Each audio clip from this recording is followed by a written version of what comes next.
जय श्री राम। हर हर महादेव। श्री शिवाय नमस्तुभ्यम। आप सभी श्रोतागणों का चैत्र मास की कथा श्रृंखला में एक बार मैं सुप्रिया मिश्रा पुनः से स्वागत करती हूँ। स्कंद पुराण में वर्णन आता है कि चैत्र मास के अंतर्गत विशेष रूप से भगवान श्री रामचंद्र जी के गुणगान सुनना चाहिए, उनकी रामायण कथा श्रवण करनी चाहिए और इसीलिए इस समय हम चैत्र मास की कथा श्रृंखला में महर्षि वाल्मीकि द्वारा रचित रामायण का पाठ श्रवण कर रहे हैं। चलिए इस श्रृंखला को आगे बढ़ाते हैं और श्रवण करते हैं चैत्र मास की अगली कड़ी। इस कथा की पिछली कड़ी में हमने श्रवण किया था कि सभी देवताओं ने मिलकर ब्रह्मा जी के साथ भगवान विष्णु की स्तुति की। पृथ्वी पर उस समय महाराज दशरथ पुत्र कामेष्टि यज्ञ कर रहे थे। वही आकाश के सभी देवता स्वयं ब्रह्मा जी और भगवान विष्णु उपस्थित थे।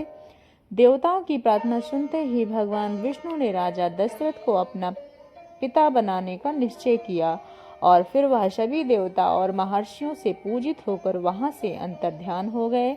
उसी क्षण जब भगवान महाराज दशरथ पृथ्वी पर पुत्र कामेष्ट यज्ञ कर रहे थे, तब महाराज दशरथ के यज्ञ कुंड में से एक विशाल काय पुरुष प्रकट हुए।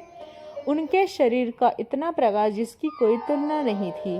उस बल पराक्रम महान था। उनकी अंग कांत काले वर्ण थे और उनका मुख भी लाल था।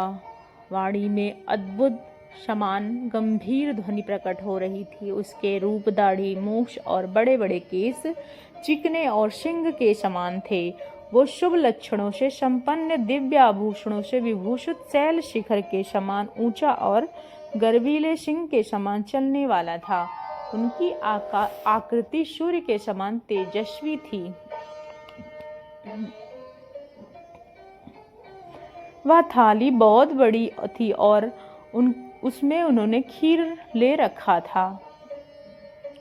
वह दोनों भुजाओं में तरा उठा रखा था, मानो कोई रसिक प्रियतमा पत्नी को अंग में लिए हुए अद्भुत परातमयी जैसी लगती थी। राजा दशरथ की ओर देखकर वह नरेश्वर, मुझे प्रजापति लोक को पुरुष जानी, प्रजापति की आज्ञा से आया हूँ। तब राजा दशरथ ने हाथ जोड़कर उनसे कहा, भगवान आपका स्वागत है, कहिए मैं आपकी क्या सेवा करूं। यह सुनकर उस प्रजापत्य पुरुष ने पुनः, राजन तुम देवताओं की आराधना करते हो, इसलिए तुम्हें आज यह वस्तु प्राप्त हुई है।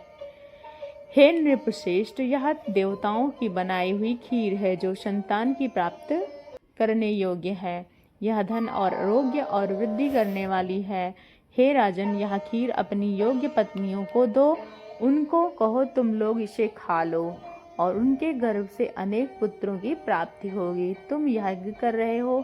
उस पुरुष के वचन सुनकर राजा को प्रसन्नता पूर्वक बहुत अच्छा लगा। उस दिव्य पुरुष की दी हुई अन्न खीर और उसके परिपूर्ण सोने की थाली को अपने हाथ में ले लिया, उसमें मस्तक को धारण किया और अद्भुत प्रियदर्श पुरुष को प्रणाम करके बड़े आनंद के साथ उनकी परिक्रमा की। इस प्रकार देवता बहुत ही खीर पाकर राजा दशरथ बहुत प्रसन्न हुए।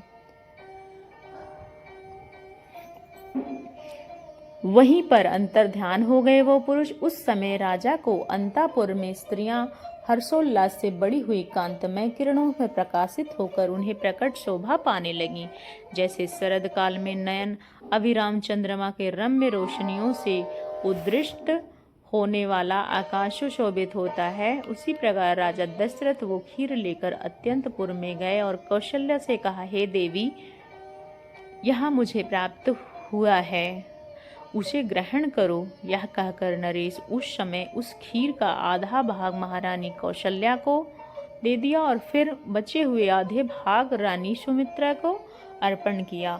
उन दोनों को देने के बाद जितनी खीर बच गई उसमें आधा भाग किया कि उसमें आधा भाग उनमें पुत्र प्राप्ति के उद्देश्य से कैकेयी को दिया और उस खीर में जो बचा हुआ आधा भाग था वह अमृत के समान भाग महाबुद्धिमान नरेश ने कुछ सोच विचार के फिर पुनः सुमित्रा को ही अर्पित कर दिया।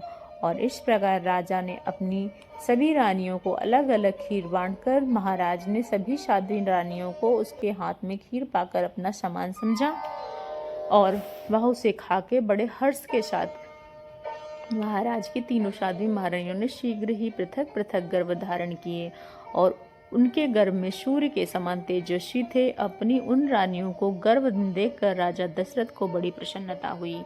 उन्होंने समझा मेरा मनोरथ सफल हो गया है। जिस प्रकार स्वर्ग में इंद्र सिद्ध और ऋषियों से पूजित होकर श्री हरि प्रसन्न होते हैं, उसी प्रकार भूतल में देवेंद्र सिद्ध महर्षियों से सम्मानित होकर राजा दशरथ संतुष्ट हो गए। जब भगवान विष्णु महान तपस्वी राजा दशरथ के पुत्र भाव में प्राप्त हो गए, तब भगवान ब्रह्मा जी ने संपूर्ण देवताओं से कहा, हे देवेज्ञ भगवान विष्णु सत्य प्रतिज्ञ और सब लोग के हितैषी हैं। तुम लोग सहायक के रूप में पुत्रों की सृष्टि करो, जो बलवान इच्छानुसार रूप धारण करके समर्थ गया जानने वाले शूरवीर वायु के समान वेगशाली और बुद्धिमान विष्णु तुल्य पराक्रमी, किसी परास्त न होने की तरह तरह उपायों को जानकर दिव्य शरीरधारी और अमृत भेजी देवताओं के समान सब प्रकार के अस्त्र विद्या से गुणों में संपन्न होकर प्रधान प्रधान अप्सराओं के गंधर्वों से कन्याओं से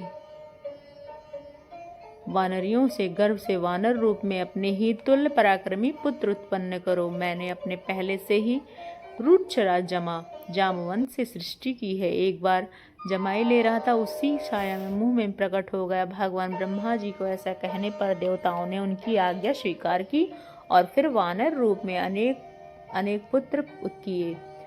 महात्मा ऋषि सिद्ध विद्याधर नाग और चरणों का वन विचरने वाले वानर भालुओं के रूप में पुत्रों को जन्म दिया। देवराज इंद्र ने वानर वाली एक पुत्र रूप में उत्पन्न किया, जो महेंद्र पर्वत के समान विशालकाय और बलिष्ठ था।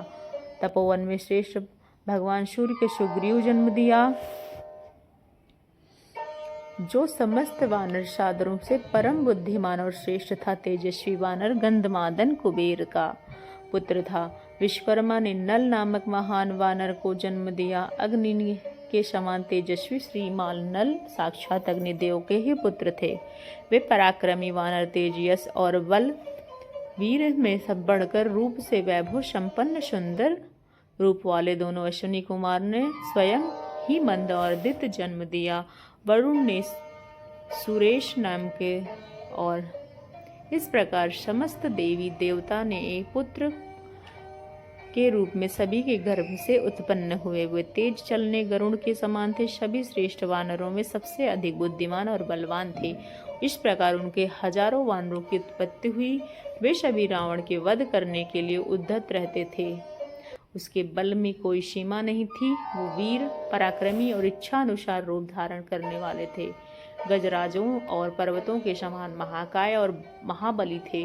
रीच वानर वीर शीघ्र ही उत्पन्न हो गए। जिस देवता के जैसा रूप था वैसा पराक्रम था। उसी के समय पृथक पृथक उत्पन्न हुए। कुछ वानर रीच जाति के माताओं के साथ कुछ किन्नरों के उत्पन्न हुए। देवी महर्षि गंधर्व गरुण यशस्वी यक्ष नाग पुरुष सिद्ध विद्याधर सर्प जाति के समस्त व्यक्तियों के अंत हर्ष आकर सहस्त्रों पुत्र उत्पन्न किए। देवताओं के गुणगान गाने वाले वनवासी चारों बहुत और विशालकाय वानर उत्पन्न हो किए। वो सब जंगली फल मूल खाने वाले थे। मुख्य मुख अप्सराओं की विद्याधारियों नाग कन्याओं गंधर्व पत्नियों के गर्भ से इच्छा अनुसार रूप में बल से युक्त स्वेच्छानुसार सर्वत्र विचरण करने वाले समस्त वानर उत्पन्न हो गए। वे सभी नख और दांतों से भी शस्त्रों का काम किया करते थे। इस प्रकार समस्त वानर जाति की उत्पत्ति हुई, जो कि स्वयं भगवान का स्वरूप थे और वो रावण के विध्वंस के लिए ही उत्पन्न हुए थे। इस प्रकार उनके पैरों को पृथ्वी विधरण कर डालने की शक्ति थी। वे महासागरों को भी लांघ सकते थे। वो चाहे तो आकाश में घुस जाएं, बादलों के हाथों में पकड़ लें और वन में वेग चलते हुए मतवाले गजराजों को भी बांदी बना लें। इस प्रकार भगवान श्री रामचंद्र की सहायता करने के लिए, रावण का वध करने के लिए ब्रह्मा जी की आज्ञा से सभी देवता और ऋषि सिद्ध चरण गंधर्व अप्सराओं ने अनेक प्रकार वानर पुत्र उत्पन्न किए। और फिर उसके बाद पृथ्वी पर राजा दशरथ के महल में क्या हो रहा था, इस प्रकार से रामचंद्र जी का जन्म होता है और वह जन्म की कथा का श्रवण हम करेंगे कल आने वाली प्रातःकालीन कड़ी में। तब तक के लिए जय श्री राम, राधे राधे।